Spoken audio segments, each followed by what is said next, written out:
करेंगे।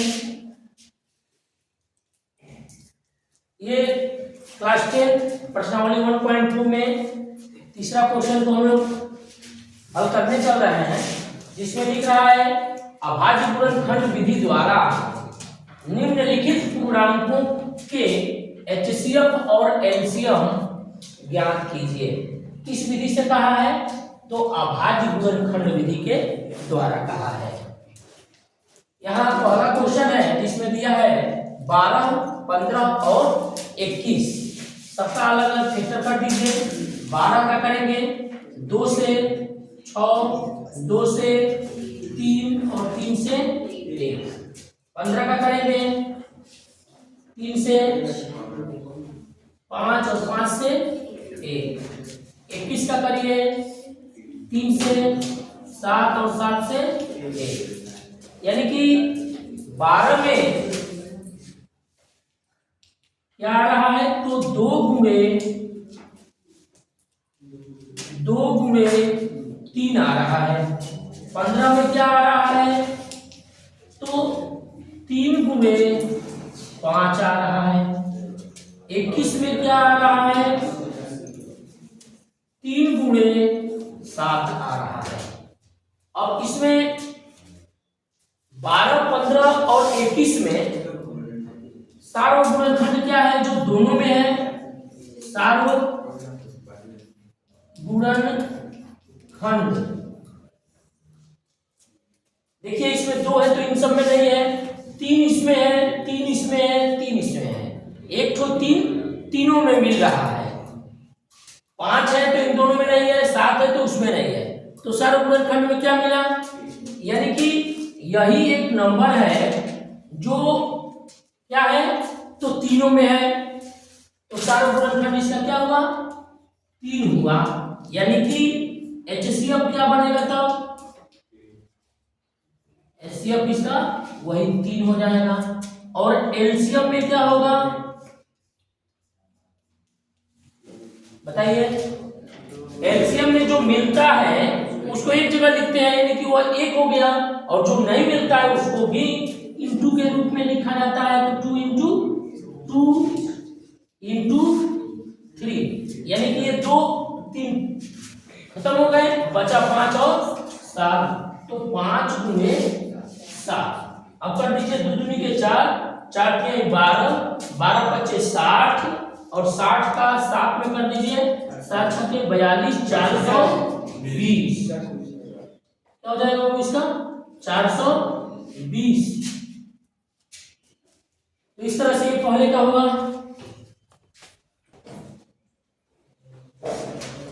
देखेंगे दूसरा क्वेश्चन में दे रहा है 17, 23 और 29। जो भी दिया हुआ तीनों संख्याएं अभाज्य हैं। तो 17 किससे कटेगा? 17 से ही कटेगा। 23 किससे कटेगा? 23 से ही कटेगा। और 29 किससे कटेगा? ये 29 से कटेगा। इस तरह से यहां आपको 17 में क्या मिला? तो 17 मिला। 23 में क्या मिल रहा है? 23 मिला। 29 में क्या मिल रहा है? तो वह 29 मिला। यानी कि यहां सार्वक गुणनखंड क्या बना?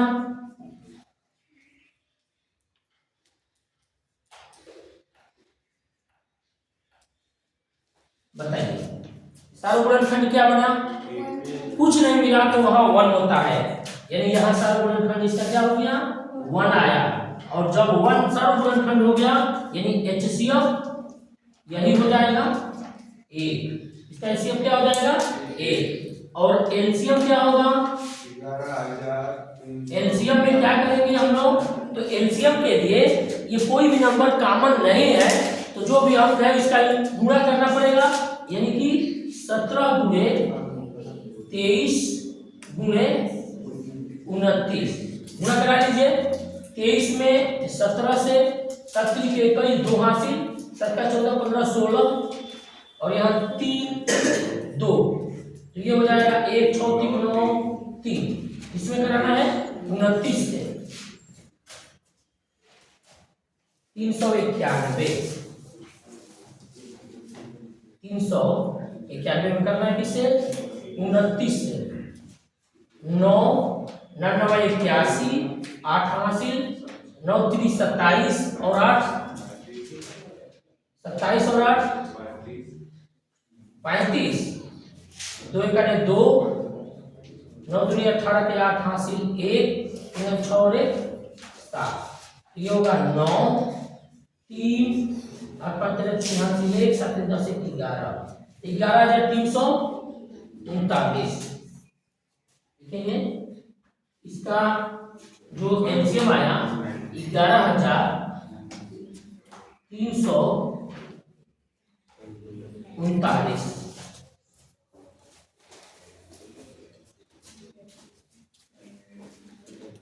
नंबर क्वेश्चन है 8 9 और 25 का हम लोग को बताना है अभाज्य गुणनखंड विधि के द्वारा, एक बार एचसीएफ और एक बार एलसीएम। तो 8 का गुणनखंड कर दीजिए, 2 से कटेगा, फिर कर लीजिए इसको एक बार। 9 को करेंगे 3 से, फिर 3 से एक बार। 25 को काटेंगे 5 से 5 से। 8 में क्या आया लिख देंगे, यहाँ 8 का आ रहा है 2 गुणे 2 गुणे 2। 9 में क्या आ रहा है यहाँ पे, तो 3 गुणे 3। 25 में क्या आ रहा है, तो 5 गुणे 5। कुछ भी मिल रहा है क्या, 2 है तो इन सब में नहीं है, 3 है तो इस सब में नहीं है, और 5 है तो उधर नहीं है, यानी कि कुछ भी मिल नहीं रहा है। तो सारा गुणनखंड क्या हुआ, सारा गुणनखंड इसका 1 हो जाएगा। यानी कि जब सारा गुणनखंड 1 हो गया तो एचसीएफ 1 ही हो जाएगा।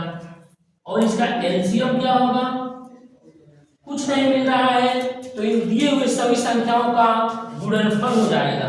यानी 2 गुणे 2 गुणे 2 गुणे 3 गुणे 3 गुणे 5 गुणे 5,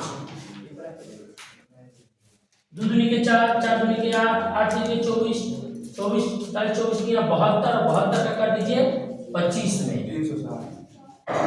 5 दूनी के 10 एक हासिल 7 5 35 और 1 36। 2 दूनी के 4 7 दूनी के 14 0 0 4 3 7 और 1 8।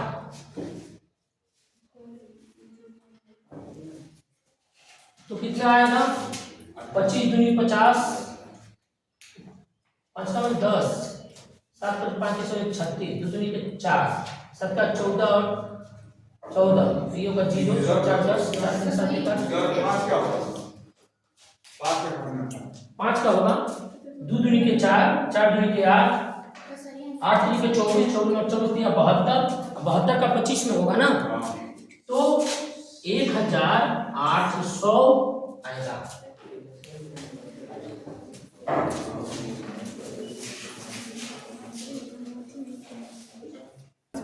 चार नंबर क्वेश्चन देखेंगे,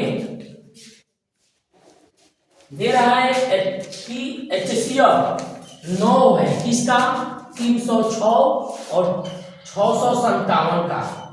306 और 657 का एचसीएफ 9 दिया है, यानी यह क्वेश्चन में है कि इसका एचसीएफ क्या है, तो 9 है।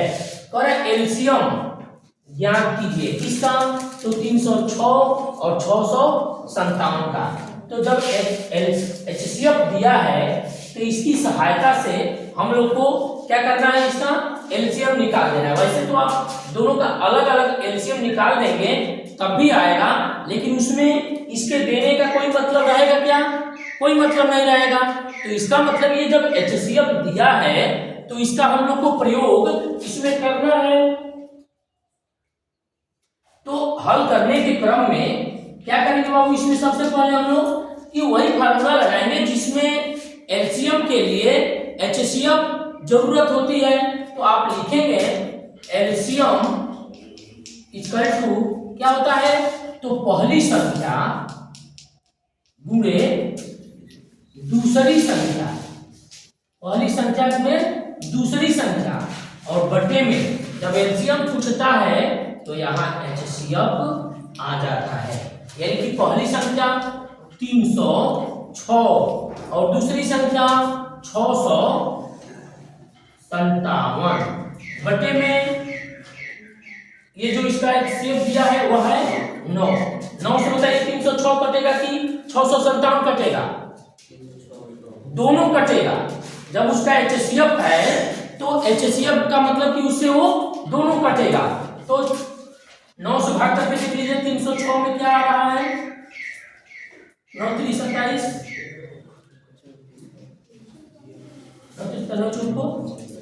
36 कितने बार में कटेगा वो? ये 30, यानी 34 बार में। 34 का हम लोग गुणा करा देंगे 657 में। 657 में 34 से गुणा कर लेंगे।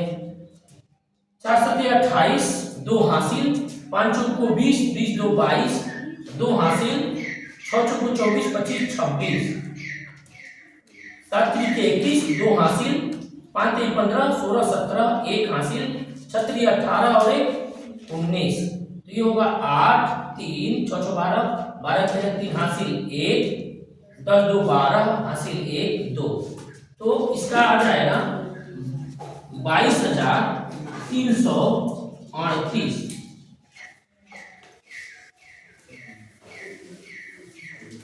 ये जो 4 नंबर क्वेश्चन है जिसका एलसीएम पूछ रहा है, तो हम लोग फार्मूला लगा दिए, पहली संख्या गुणे दूसरी संख्या बटे में एलसीएम। तो 306 गुणे 657 बटे में 9, 909 से 306 को काट दिए 34 बार में, और 34 का 657 में गुणा करेंगे तो आ जाएगा 22,338। इसका एलसीएम होगा। देखेंगे ये 5 नंबर क्वेश्चन है और जांच कीजिए कि क्या किसी प्राकृत संख्या n के लिए संख्या 6 पर पावर n अंक 0 पर समाप्त हो सकती है। तो इसको हम लोग जब हल करेंगे, हल करने के क्रम में लिखेंगे 6 पर पावर n का अभाज्य गुणनखंड क्या होगा? तो 6 का अभाज्य गुणनखंड होगा 2 गुणे 3 पर पावर n, यानी 6 का गुणनखंड करेंगे तो 2 गुणे 3 आएगा। तो 2 गुणे 3 पर पावर n होगा। जबकि कोई प्राकृत संख्या, कोई भी प्राकृत संख्या होगी जो 0 पर समाप्त होती है, कब? जब उसके अभाज्य गुणनखंड किसके रूप में हो? तो 2 और 5 के रूप में हो। आधार पर क्या होगा यहाँ पे? तो 2 गुणे 5 हो, पावर कुछ भी हो, तब वह 0 पर समाप्त हो सकता है। के रूप का होता है तभी वह 0 पर समाप्त होगा। अतः इसका आंसर क्या होगा? अतः 6 पर पावर n 0 पर समाप्त नहीं होगी।